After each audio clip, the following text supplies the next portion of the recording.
नमस्कार दोस्तों, science with Sachin sir YouTube channel पर आप सभी का स्वागत है। दोस्तों, अगर आप चैनल पर नए हो तो चैनल को सब्सक्राइब जरूर करें। तो दोस्तों, आज इस वीडियो में मैं आपके लिए लेकर आया हूं army booster dose science test का टेस्ट नंबर 82।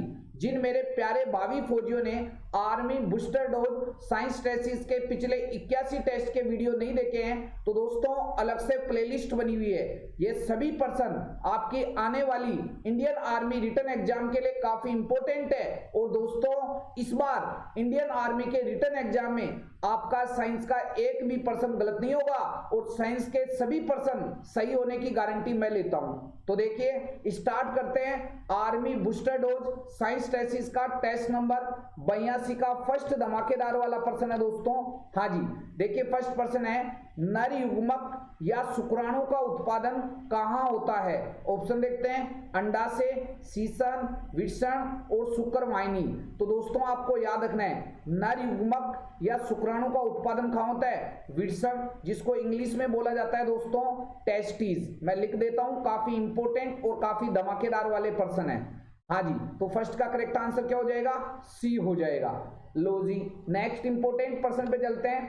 पर्सन संख्या सेकंड। पर्सन संख्या सेकंड है, विद्युत ऊर्जा को यांत्रिक ऊर्जा में रूपांतरित करने वाली एक डिवाइस है। ऑप्शन देखते हैं, विद्युत जनरेटर, विद्युत ट्रांसफॉर्मर, विद्युत मोटर, विद्युत चालक। तो दोस्तों आपको याद रखना है, जो विद्युत मोटर होती है यह विद्युत ऊर्जा को यांत्रिक ऊर्जा में रूपांतरित करने का कार्य करती है।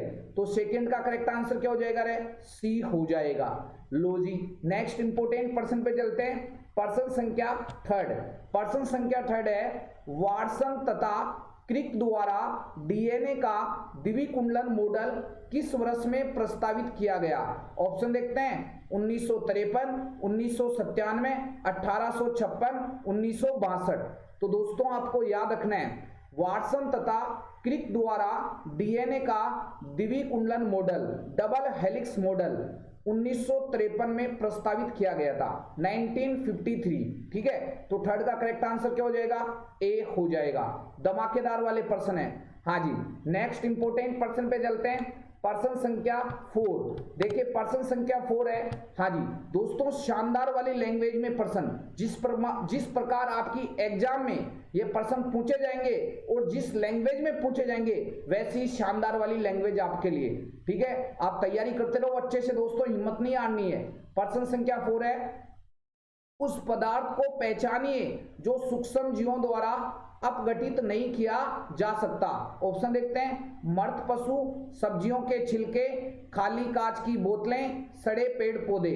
तो दोस्तों देखिए, इस पर्सन को डिटेल से हल करते हैं। जो मृत पशु होते हैं दोस्तों, ये सूक्ष्म जीवों द्वारा अपघटित किए जा सकते हैं, जबकि सब्जियों के छिलके ये भी सूक्ष्म जीवों के द्वारा अपघटित किए जा सकते हैं। सड़े पेड़ पौधे ये भी सूक्ष्म जीवों के द्वारा अपघटित किए जा सकते हैं, लेकिन खाली कांच की जो बोतलें होती है ये सूक्ष्म जीवों के द्वारा अपघटित नहीं की जा सकती।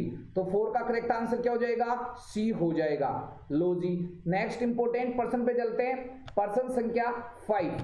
पर्सन संख्या 5 है, दो अस्थियों को एक साथ जोड़ता है। ऑप्शन देखते हैं, वसीय उत्तक, लिगामेंट या अस्थि रज्जु, वायवीय उत्तक, कंडरा या टेंडन। तो दोस्तों आपको याद रखना है, दो हड्डियों या दो बोन्स को आपस में जोड़ने वाली जो संरचना होती है वो होती है लिगामेंट, या जिसको स्नायु या जिसको अस्थि रज्जु के नाम से जाना जाता है। तो 5 का करेक्ट आंसर क्या हो जाएगा? बी हो जाएगा। ठीक है, और एक्स्ट्रा इंपोर्टेंट पर्सन ये तो याद होते हैं सबको। ठीक है, कि एक वयस्क मनुष्य में कुल हड्डियों की संख्या 206 होती है। मनुष्य शरीर की सबसे छोटी हड्डी कौन सी होती है? स्टेपीज होती है। कहाँ होती है दोस्तों? कान में होती है। लो जी और मनुष्य शरीर की सबसे लंबी हड्डी कौन सी होती है? फीमर होती है। कहाँ होती है दोस्तों? ये जांग में होती है। सारे प्रश्न याद करने हैं भैया। हाँ जी, सारे प्रश्न याद करने हैं, एक भी प्रश्न गलत नहीं करना है। ठीक है, नेक्स्ट इंपोर्टेंट पर्सन पे चलते हैं। पर्सन संख्या 6। देखो पर्सन संख्या 6 है, विद्युत फ्यूज का तार बनाने के लिए प्रयुक्त होने वाली सामग्री में निम्न होना चाहिए।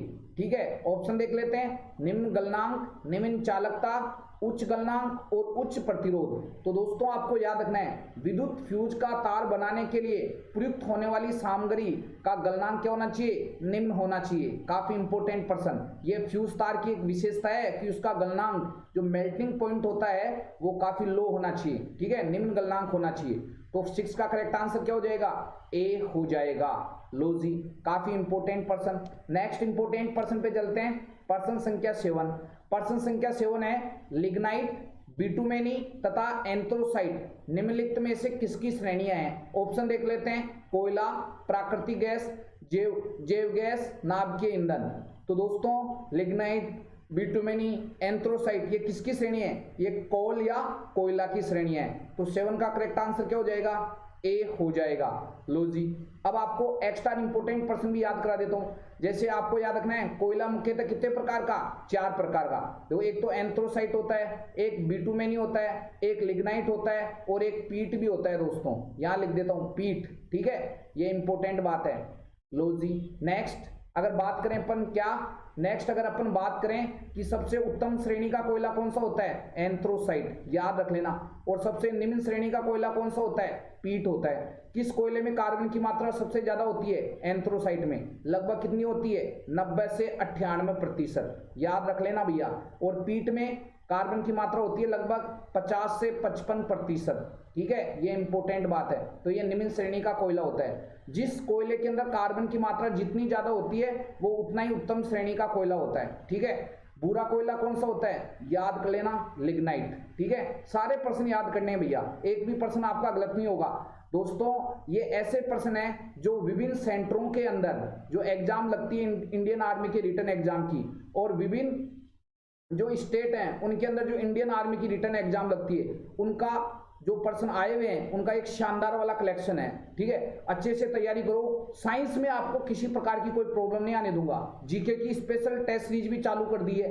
और जो प्यारे भावी फौजी अभी चैनल से नए जुड़े हैं, आपको चैनल को सब्सक्राइब करना है, जिससे आने वाले न्यू वीडियो के बारे में आपको नोटिफिकेशन मिलता रहे कंटिन्यू लगातार। और आप सभी को पिछले 81 टेस्ट के वीडियो जरूर देखना है एक बार, ठीक है भाई। एक भी प्रश्न आपका गलत नहीं होगा, आप फौजी बन जाओगे, ठीक है। ये ऐसे प्रश्न है जो आपको किसी चैनल पर देखने को नहीं मिलेंगे। आप लैंग्वेज देखिए कितनी शानदार वाली लैंग्वेज है।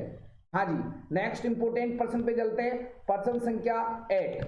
अब देखो दोस्तों काफी टाइम हो गया है, ठीक है, इसलिए आपका पेपर का जो लेवल है वो काफी अच्छा आएगा, इसलिए तैयारी अच्छी करनी पड़ेगी आपको, ठीक है। हाँ जी, पर्सन संख्या 8 है, निम्नलिखित जीवों में से किस एक में बाह्य निषेचन होता है। ऑप्शन देखते हैं, बिल्ली, मेंढक, मुर्गी और बकरी।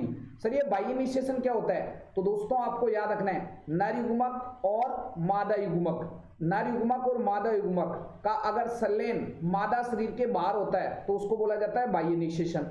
और नर युग्मक और मादा युग्मक का संलयन अगर मादा शरीर के अंदर होता है तो उसको बोला जाता है आंतरिक निषेचन, इंटरनल फर्टिलाइजेशन, ठीक है। तो इसमें देखो मेंढक बाह्य निषेचन का उदाहरण है, काफी इंपोर्टेंट पर्सन। तो 8 का करेक्ट आंसर क्या हो जाएगा, बी हो जाएगा। और मनुष्य के अंदर कौन सा निषेचन होता है, आंतरिक निषेचन होता है। अरे शुक्राणु और अंडाणु का मिलन मादा शरीर के अंदर ही तो होता है, ठीक है, तो वो कौन सा निषेचन हो गया, आंतरिक निषेचन हो गया। और मेंढक में यही जो माहौल है ये बाहर होता है, इसलिए इसको बाह्य निषेचन बोल दिया गया। लो जी, नेक्स्ट इंपोर्टेंट पर्सन पे चलते हैं, पर्सन संख्या 9, धमाकेदार वाले पर्सन। हाँ जी, रेबीज किसके काटने के कारण होता है। ऑप्शन देखते हैं, सिर्फ कुत्ता, सिर्फ बंदर, सिर्फ बिल्ली, उपयुक्त सभी। तो दोस्तों आपको याद रखना है, जो रेबीज रोग होता है ये कुत्ता, बंदर और बिल्ली तीनों के काटने से फैलता है। तो आंसर आएगा उपयुक्त सभी, ठीक है, धमाकेदार वाला पर्सन। अब देखो एक एक्स्ट्रा इंपोर्टेंट पर्सन भी याद करा देता हूं। रेबीज रोग का अन्य नाम है हाइड्रोफोबिया। क्या नाम है, हाइड्रोफोबिया। ये इंपॉर्टेंट पर्सन है भैया। हाइड्रोफोबिया की ये पूछेगा पर्सन, कैसे पूछेगा ये भी बता देता हूं आपको। ऐसे पूछेगा, बताइए हाइड्रोफोबिया रोग का संबंध किस से है या किस रोग से है, तो आपको पूछ लेगा, आप बता दोगे रेबीज, ठीक है, बात खत्म। नेक्स्ट इंपोर्टेंट पर्सन पे चलते हैं, पर्सन संख्या 10। लो जी, धमाकेदार वाला पर्सन। पर्सन संख्या 10 है, निम्न में से कौन सा रोग आपको बीमार बना सकता है यदि आप एक संक्रमित व्यक्ति के संपर्क में आते हैं। ऑप्शन देखते हैं, इन्फ्लुएंजा, पोलियो, कैंसर, उच्च रक्तदाब। दोस्तों आपको याद रखना है, जो इन्फ्लुएंजा रोग होता है ये एक संक्रमित या एक संक्रामक रोग है।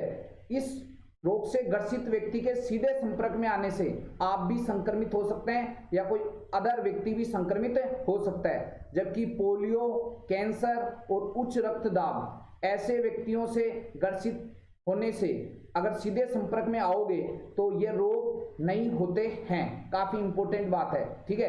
तो 10 का करेक्ट आंसर क्या हो जाएगा? ए हो जाएगा। ऐसे पर्सन भी आते हैं, देखो कितना शानदार वाला पर्सन है, ठीक है। और कैंसर, ये इंपॉर्टेंट पर्सन है। कैंसर, उच्च रक्तदाब, ठीक है, मधुमेह या डायबिटीज, ये असंक्रामक रोग है तीनों, जो एक व्यक्ति से दूसरे व्यक्ति में नहीं फैलते हैं। काफी इंपॉर्टेंट बात है दोस्तों, ठीक है। नेक्स्ट इंपॉर्टेंट पर्सन पे चलते हैं। पर्सन संख्या 11। पर्सन संख्या 11 है, हाँ जी, मानव का मुख्य उत्सर्जी उत्पाद है। ऑप्शन देखते हैं, अमोनिया, यूरिक अम्ल, कार्बन डाइऑक्साइड और यूरिया।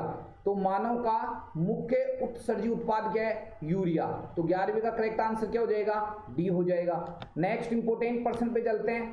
पर्सन संख्या 12, धमाकेदार वाला पर्सन, उपास्थि, जिसको इंग्लिश में बोला जाता है कार्टिलेज, एक संयोजी उत्तक है। कैसा है? कठोर संयोजी उत्तक है, तरल संयोजी उत्तक है, या कोमल संयोजी उत्तक है, या अर्ध तरल संयोजी उत्तक है। तो दोस्तों इंपोर्टेंट पर्सन, उपास्थि एक प्रकार का कोमल संयोजी उत्तक है, सॉफ्ट, ठीक है, ये इंपॉर्टेंट बात है। तो 12वीं का करेक्ट आंसर क्या हो जाएगा? सी हो जाएगा, ठीक है। धमाकेदार वाला पर्सन है भाई। सर ये उपास्थि या कार्टिलेज, एक तो आपकी कान का जो ईयर पिन्ना होता है वहां होती है, नाक होता है, काफी है ना, मुलायम होता है ना, ये ऐसे कोमल होता है, तो ये याद रखना है, ये उपास्थि के बने होते हैं, ठीक है। और आपकी जो श्वसन नली है उसमें सी आकार के उपास्थि के छल्ले पाए जाते हैं, ठीक है। अगर ये कठोर होते हैं तो आपको पता है कभी भी ऐसे हिलता डुलता नहीं, ठीक है, तो ये पिचकने से रोकते हैं उसको। काफी इंपॉर्टेंट पर्सन है।